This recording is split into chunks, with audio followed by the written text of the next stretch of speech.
बिस्मिल्लाहिर्रहमानिर्रहीम। अस्सलाम वालेकुम नाज़रीन, आप यूट्यूब चैनल देख रहे हैं, मैं इमरान खान हूँ। नाज़रीन, पहली खबर तो ये है कि पाकिस्तान के मीडिया पर यह पाबंदी लगाई गई है कि आप अदलिया पे बात कर लें।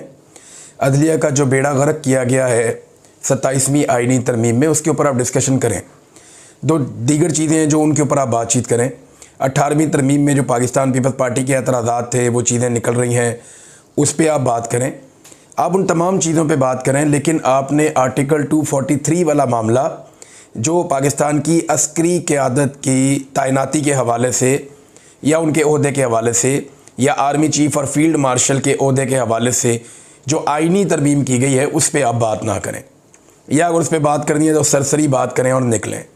ये पाकिस्तान के मीडिया को बाकायदा अहकामात दिए गए हैं कि आपने इसको डिस्कस नहीं करना, बाकी आप जो मर्ज़ी डिस्कस कर लें।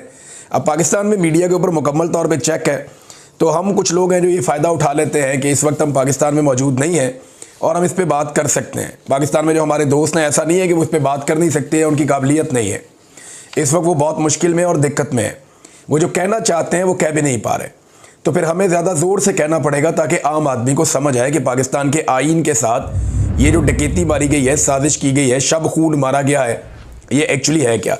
पहले ज़रा आप समझ लें, मैंने बिल्कुल बात नहीं करनी उसके ऊपर, अदलिया वाले मामलात पे। उस पर अगर आपने बात सुननी है तो जाके आप सिद्दीक जान साहब की बात सुन लें, बाकी जो दोस्त पाकिस्तान में हैं उनकी आप बात सुन लें, वो आपको मेरे से बहुत बेहतर समझा देंगे कि अदलिया के साथ क्या हुआ। मैं आपको वन लाइनर बता देता हूँ कि पाकिस्तान में एक अदलिया हुआ करती थी, बस। मेरे पास इसके हवाले से एक खबर है कि पाकिस्तान में एक दफ़ा का जिक्र है कि पाकिस्तान में एक अदलिया हुआ करती थी, बस। अब वो हुआ करती थी, अब वो नहीं है। मेरे पास खबर सिर्फ इतनी है। तफसीलात अगर आपने सुननी है तो पाकिस्तान में हमारे बहुत सारे दोस्त हैं जो इसके ऊपर बात कर रहे हैं, उनसे आप सुन लें। मैं बात करूँगा सिर्फ फील्ड मार्शल आसिम मुनीर साहब को मिलने वाली सहूलियात के ऊपर, और उन्होंने वो सहूलियात क्यों ली उस पर। सबसे पहले तो ये 6 चीज़ें आपने याद रखनी है जो इस मुबैना आइनी तरमीम में मुबैना तौर पे उन्हें दी जा रही हैं। नंबर 1, जो फील्ड मार्शल का ओहदा है वो उनका ताहयात रहेगा। हुकूमत ने काम तो बड़ा वाहियात किस्म का किया है, लेकिन मैं आपको उसकी तफसीलात बता रहा हूँ कि फील्ड मार्शल का ओहदा ताहयात, फील्ड मार्शल के ओहदे के लिए मुराद ताहयात, उन्हें ताहयात इस्तिस्ना हासिल होगा मुकदमात से। ये 3 चीज़ें हो गई। नंबर 1, ताहयात फील्ड मार्शल रहेंगे जब तक जिंदा रहेंगे, अपनी मौत के मुकर्ररा वक्त से एक लम्हा पहले तक वो फील्ड मार्शल रहेंगे। ये उन्होंने आइन के अंदर लिखवा दिया। नंबर 2 लिखवा दिया कि ताहयात अपने मरने से एक लम्हा पहले तक भी उन्हें वो तमाम मुराद हासिल रहेंगी जो उन्हें अभी हासिल है। नंबर 3, उन्हें ताहयात एक इस्तिस्ना रहेगा, वो आइन तोड़ें, वो कोई काम करें, वो कुछ उल्टा सीधा कर दें, पाकिस्तान में कोई जुर्म उनसे सरजद हो जाए तो उनको अब एक इम्यूनिटी मिलेगी, एक इस्तिस्ना मिलेगा जो सदर पाकिस्तान को सिर्फ उसके टाइम ड्यूरेशन के बीच में मिलता है। सदर को एक इस्तिस्ना होता है और वो सिर्फ उस टाइम तक के लिए होता है जब तक वो सदर के ऑफिस में होता है, उसके अलावा उसको वो इस्तिस्ना नहीं मिल सकता। तो ये इस्तिस्ना फील्ड मार्शल के ओहदे को सारी ज़िंदगी के लिए मिल जाएगा, यानी आसिम मुनीर साहब अपनी मौत से एक लम्हा पहले तक कोई भी जुर्म करेंगे उन्हें इस्तिस्ना हासिल रहेगा।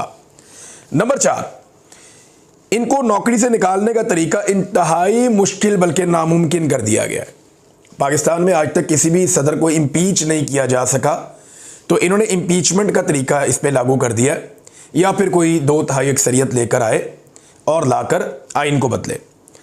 चौथा यह है कि नौकरी से नहीं निकाला जा सकता, या ये फील्ड मार्शल का ओहदा ख़त्म ही नहीं किया जा सकता। 5वां यह है कि पूरी मुसल्लह अफवाज हत्ता के जो एटमी प्रोग्राम तक है उसके ऊपर फील्ड मार्शल का पूरा कंट्रोल हो जाएगा। वो हर चीज़ को अपनी कमान में ले लेंगे और chairman chief of joint staff का ओहदा जो है वो ख़त्म हो जाएगा। और छठी चीज़, इसके बावजूद अगर उनका दिल करे कोई नौकरी करने को, मिसाल के तौर पे मैं आपको बता देता हूँ कि उनका दिल करे कि वो सऊदी अरब जाना चाहते हैं या गज़ा में जाना चाहते हैं, और उन्हें ये लगता है कि गज़ा के अंदर एक अच्छा पैकेज है, मैं वहाँ चला जाता हूँ, या सऊदी अरब में एक बड़ा शानदार है, मैं अपनी ज़िंदगी वहाँ गुजारना चाहता हूँ, तो वो आर्मी चीफ़ के ओहदे से रिटायर हो जाएंगे, वहाँ एक नया आर्मी चीफ़ आ जाएगा, लेकिन बतौर फील्ड मार्शल वो मरते दम तक मौजूद रहेंगे, और बतौर फील्ड मार्शल अपने इस्तिस्ना के हमरा, अपनी मुराद के हमरा वो सऊदी अरब चले जाएंगे और खादमैन हरमैन शरीफैन बन जाएंगे। समझ आइए आपको, ये छठी सहूलत भी उन्हें हासिल है इस आईनी तरमीम के अंदर, मुबैना तौर पे अब तक जो चीज़ें सामने आई हैं। ये इन्होंने किया क्यों? देखिए, एक बात आप जहन में रखें कि जनरल आसिम मुनीर साहब ने जनरल बाजवा साहब की हालत देखी है।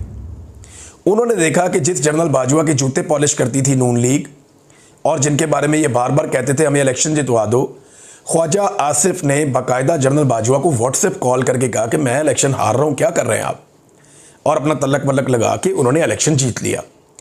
जिस जनरल बाजवा के ज़रिए से इन्होंने इमरान खान के खिलाफ तहरीक अदम एतमाद को कामयाब बनाया। अब ये खुद ही बताते हैं ना, इनके अंदर से बंदे उठ उठ के रोज़ाना बताते हैं। फजल रहमान ने बताया, बाकी सब ने बताया, शाहिद खाकान ने बताया कि इमरान खान के खिलाफ अदम एतमाद के अंदर हम सारे शामिल थे और फौज ने हमसे मिलकर करवाई है। Bajwa was responsible for that. Mohammed Zubair भी बताते हैं, अब तो सब खुलकर बता रहे हैं, ऐसा नहीं है कोई ढकी चुपी बात है।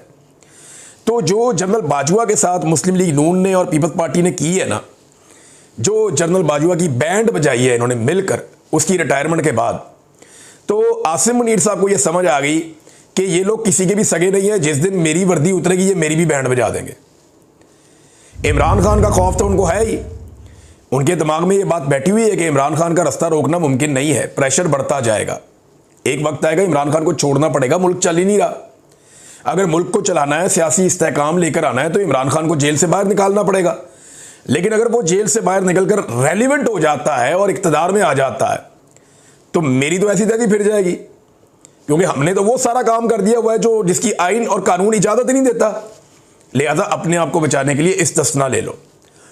तो ऐसा नहीं है कि खाली इमरान खान से बचना है, इमरान खान तो आ रहा है और उसने तो आना है, और वो इसलिए आना है, आज नहीं, कल नहीं, साल नहीं, जी कितनी देर रोक लेंगे, मुल्क में इस्तेहकाम ही नहीं आएगा। तो अल्टीमेटली तो इमरान खान को बाहर आना है, तो इमरान खान बाहर आएगा तो उसको इक़्तिदार मिल जाएगा, ये ऑब्वियस है। बस सिर्फ कोशिश ये करनी है कि उसको 2/3 अक्सरियत ना मिले, क्योंकि अगर उसको 2/3 अक्सरियत नहीं मिलेगी तो वो आईनी तरमीम नहीं कर सकेगा और फील्ड मार्शल अपनी ज़िंदगी में इंजॉय करेंगे और वो सऊदीया में एक नए ओहदे के ऊपर जा भी सकते हैं। तो एक तो PMLN और पीपल्स पार्टी का उन्हें पता है कि ये बड़े बदीद लोग हैं, ये जैसे ही मैं ओहदे से उतरूंगा ये मेरी ऐसी तैसी फेर देंगे, लिहाजा मैं ओहदे से उतरता ही नहीं और मैं अपनी इम्यूनिटी ले लेता हूँ, इस्तिस्ना ले लेता हूँ। और दूसरा उन्होंने ये किया कि इमरान खान से बचने के लिए अपने इर्द गिर्द एक आईनी दीवार खड़ी कर ली। इसको और सिंपल कर लें, इमरान खान की जलगार हो रही है, वो जेल से बैठकर आसिम मुनीर साहब को ज़हनी मरीज करार दे चुके हैं। अब इमरान खान जिस आदमी को जो कहते हैं ना लोग, उसको वो इमेजिन करना शुरू हो जाते हैं, उसकी हरकतों सकनात पे नज़र रखना शुरू हो जाते हैं कि यार ये ज़हनी मरीज वाकई तो नहीं है। शहबाज शरीफ को अर्दली जब से कहा है वो तब से अर्दली लगना शुरू हो गए हैं। मैं सीरियसली आपको बता रहा हूँ कि मेरे अपने दिमाग में एक इमेज बन गया कि यार वाकई ये हरकतें तो वही हैं। तो अब ये भी एक बड़ी दिक्कत है कि इमरान खान साहब ने उन्हें ज़हनी मरीज कह दिया। प्रेशर तो इमरान खान साहब ने जेल से दबा के डाला हुआ है आसिम मुनीर साहब के ऊपर, और उन्हें नज़र भी आ रहा है कि इसको मैं कब तक आखिर रोकूंगा। तो एक तो वो खतरा है, और ये खतरा ना PMLN के कुछ टाउट्स और कुछ टाउट्स हैं एस्टेब्लिशमेंट के, और कुछ PMLN के अपने लोग भी हैं, और वो अपने मुंह से बरमला अब ये कहना शुरू हो गए। उनके ट्वीट्स मौजूद हैं रिकॉर्ड के ऊपर, उनके स्क्रीनशॉट इस वक्त सोशल मीडिया पे गर्दिश कर रहे हैं। नजम सिटी का ऐसा ही स्टेटमेंट है कि एक्चुअली ये आसिम मुनीर साहब ने अपनी मुस्तकबिल की प्रोटेक्शन हासिल की है जिस वक्त इमरान खान साहब इक़्तिदार में आ जाएंगे। क्योंकि सारे डराते थे ना कि इमरान खान आ गया तो ये कर देगा, तो वो कर देगा, तो आपको नहीं छोड़ेगा, तो उसको नहीं छोड़ेगा। हालांकि इमरान खान ने कहा भी कि मैंने किसी से बदला नहीं लेना, मैं अपने मुल्क की खातिर बात करना चाहता हूँ। लेकिन ये सारे डरे हुए हैं, सहमे हुए हैं। अब जिसके दिल में चोर हो वो डरता ही है ना, हर आदमी तो नहीं डरता। मैं एक मीटिंग में था कल, जर्मनी में आया हुआ था फ्रैंकफर्ट में, तो वहाँ पे बहुत सारे लोग थे। मैंने उनसे पूछा, मैंने कहा आप में से किसी को इस्तिस्ना चाहिए? तो पूरे हॉल ने कहा नहीं चाहिए। तो मैंने उनसे पूछा कि आपको क्यों नहीं चाहिए? उन्होंने कहा हमने कुछ किया ही नहीं, हमारे दिल में चोर है ही नहीं, हमें क्यों इस्तिस्ना चाहिए होगा। नबी अकरम सल्लल्लाहु अलैहि वसल्लम ने फरमाया कि मेरी बेटी भी अगर चोरी करेगी तो मैं उसका हाथ काट दूँ। बेटी के लिए इस्तिस्ना नहीं था। हज़रत खालिद बिन वलीद रज़ियल्लाहु तआला अन्हु को दौरान जंग माजूल कर दिया गया। इस्लाम की तारीख का सबसे बड़े जर्नैलों में से एक जर्नैल, अल्लाह की तलवार, उनके लिए भी इस्तिस्ना नहीं था। हज़रत अबू बकर सिद्दीक़ रज़ियल्लाहु तआला अन्हु के लिए इस्तिस्ना नहीं था। सैयदना उमर फ़ारूक रज़ियल्लाहु तआला अन्हु के लिए इस्तिस्ना नहीं था। हज़रत उस्मान गनी रज़ियल्लाहु तआला अन्हु के लिए इस्तिस्ना नहीं था। हज़रत अली शेर खुदा के लिए, रज़ी अल्लाह अन्हु के लिए कोई इस्तिस्ना नहीं था। तो जब इन लोगों के लिए, इतनी बड़ी बड़ी हस्तियों के लिए इस्तिस्ना नहीं था, तो ये किस खेत की मूली हैं जो लोग इस्तिस्ना ले लेते हैं और लगे हाथों सारे इसके अंदर अपने हाथ धोते हैं।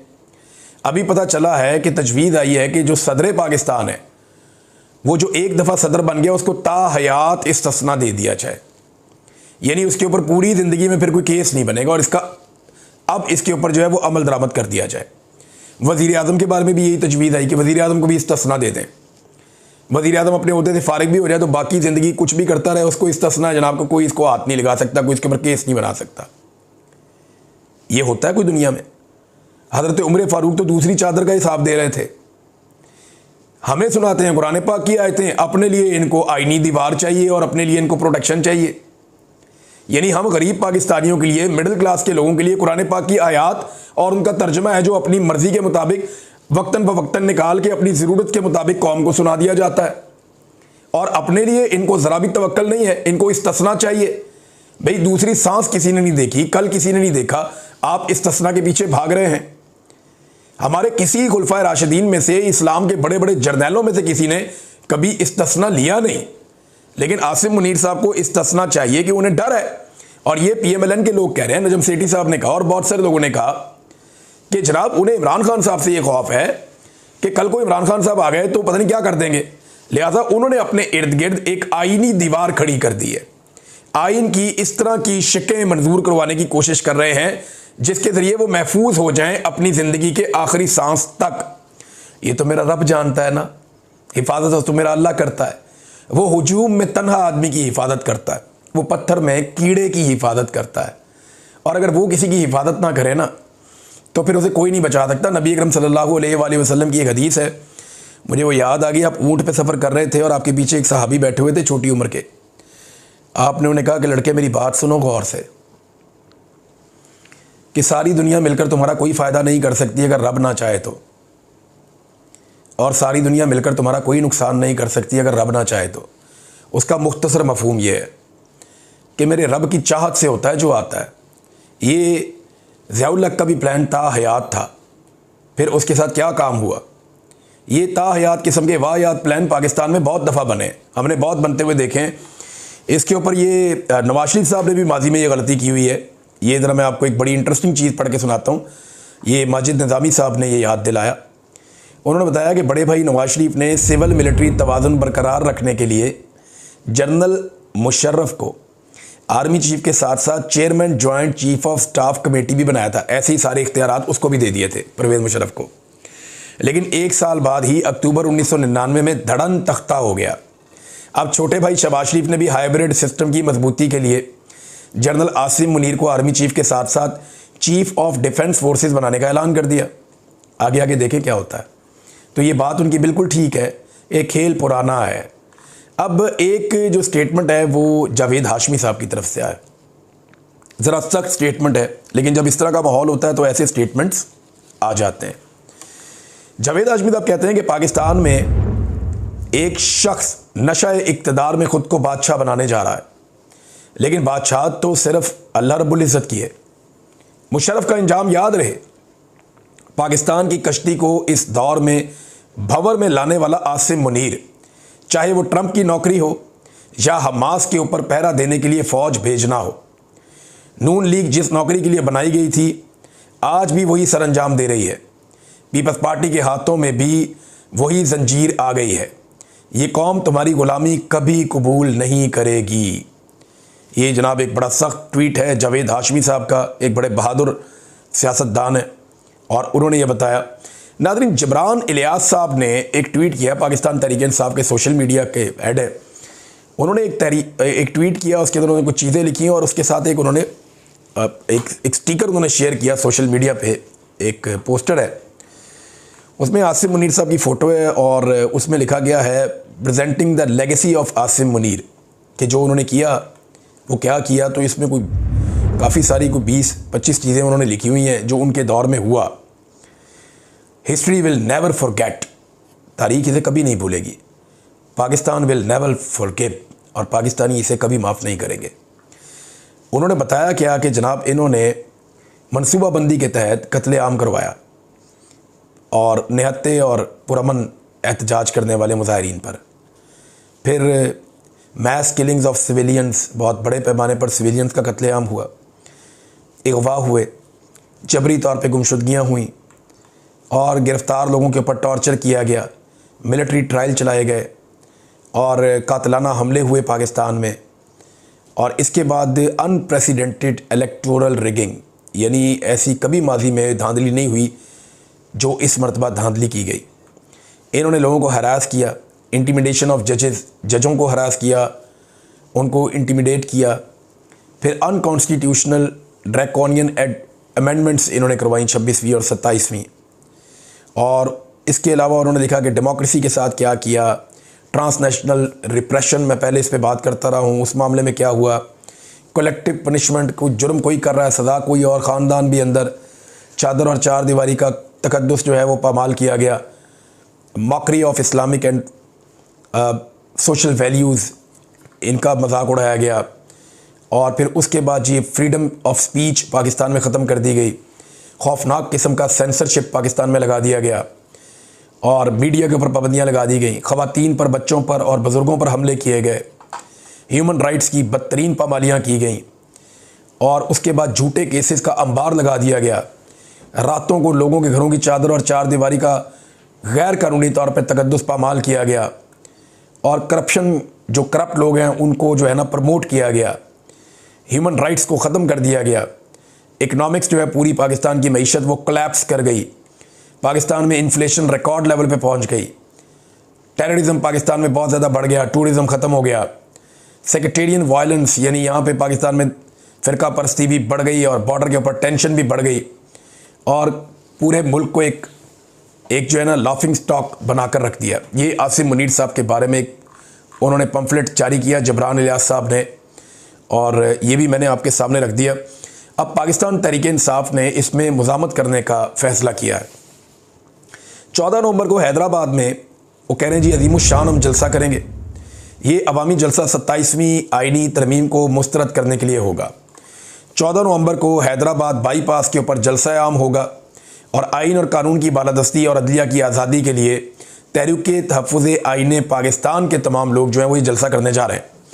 अब इसके अंदर सिंध की क़यादत शामिल होगी और इसके अंदर जो है वो बाकी क़यादत भी शामिल होगी, साहबज़ादा हामिद रज़ा की और मैं शाह महमूद कुरैशी दोनों की तस्वीर इसके अंदर देख रहा हूँ। ये दोनों अहबाब जो हैं वो जेल में बंद हैं इस वक्त पोस्टर के ऊपर, बाकी लोग सारे बाहर हैं अभी, मौलाना शरानी भी हैं इसके अंदर और इंटीरियर सिंध के लोग भी इसके अंदर मुबैना तौर पे आएंगे और साथ में जो हैं वो अख्तर मेंगल साहब वो भी नादरीन इसका हिस्सा बनेंगे। नादरीन, अंसार अब्बासी साहब की एक और ख़बर बदकिस्मती से झूठी साबित हो गई और गलत साबित हो गई। उन्होंने ख़बर दी कि वोट ऑफ नो कॉन्फिडेंस के वक्त इमरान खान ने जनरल बाजवा को गैर मुअय्यना मुद्दत के लिए एक्सटेंशन ऑफ़र की थी। ये अंसार अब्बासी साहब की खबर थी और ये सवाल उठाया गया परवेज़ खटक साहब से। तो परवेज़ खटक साहब ने कहा कि ये गैर मुअय्यना, हालांकि वो इमरान खान साहब के मुखालिफ हैं, इस वक्त शदीद मुखालिफ हैं इमरान खान के, उनके खिलाफ स्टेटमेंट देते रहते हैं, लेकिन वही बता रहे हैं कि नहीं ऐसा नहीं है, मैं बेशक इमरान खान का मुखालिफ हूँ लेकिन गैर मुअय्यना मुद्दत वाली बात तो कोई अनपढ़ जाहिल ही कर सकता है। ये उन्होंने अंसार अब्बासी साहब को क्या क्या कह दिया। कानून में गैर मुअय्यना मुद्दत की बात ही नहीं है भाई, एक चीज़ आइन में नहीं है, कानून में नहीं है, तो इमरान खान साहब वो उस वक्त के आर्मी चीफ को ऑफ़र क्यों कर सकते थे। हाँ, एक बात ज़रूर हुई थी कि इमरान खान साहब ने जनरल बाजवा को ये ज़रूर कहा था, जो उस वक्त रिपोर्ट हुआ था, कुछ लोगों ने दावा भी किया था, मैं वही मुबैना दावा आपके सामने रखता हूँ। इमरान खान ने कहा था कि बाजवा साहब अगर आप ये सारा कुछ एक्सटेंशन के लिए कर रहे हैं और पाकिस्तान को डिस्टेबलाइज़ कर रहे हैं और इन लोगों को लाकर बिठा रहे हैं जिनके ऊपर करप्शन के घिनौने इल्ज़ामात और केसेस हैं, जिन लोगों को जेलों में होना चाहिए, तो अगर आप ये एक्सटेंशन के लिए कर रहे हैं तो फिर आप वो मेरे से ले लें, लेकिन आप कौम के साथ, मुल्क के साथ ये मजाक ना करें। ये इमरान खान साहब ने उनके साथ बात की थी, बातों के अंदर एक बात, ये रिपोर्ट भी हुई थी, लेकिन इमरान खान साहब ने कोई ताहयात एक्सटेंशन वाली बात तो की नहीं थी और वो वैसे भी होती भी नहीं है, ऐसी कोई चीज़ नहीं होती। बहरहाल अब ये नादरीन अब तक की सूरत हाल है, मैंने आपके साथ शेयर की है। फर्दर जो डिटेल्स हैं वो मैं आपके साथ अपडेट करता रहूँगा। आज हमारा प्रोग्राम था फ्रैंकफर्ट में, म्यूनिख हम जा रहे हैं, जहाँ पाकिस्तानी अच्छी तादाद में रहते हैं, पाकिस्तानी हैं वहाँ जर्मनी में, और कल हमारा वहाँ पे इंशाल्लाह एक म्यूनिख में प्रोग्राम है वहाँ जो ओवरसीज़ की कम्युनिटी है ह्यूमन राइट्स के हवाले से और पाकिस्तान के अंदर democracy, rule of law, freedom of expression, इन चीज़ों के ऊपर और मैंडेट का एहतराम, इन चीज़ों पे हम कल बात करेंगे वहाँ पे अपने प्रोग्राम में। अब तक के लिए इतना ही। अपना ख्याल रखिएगा, अपने इस चैनल का भी। अल्लाह हाफ़िज़।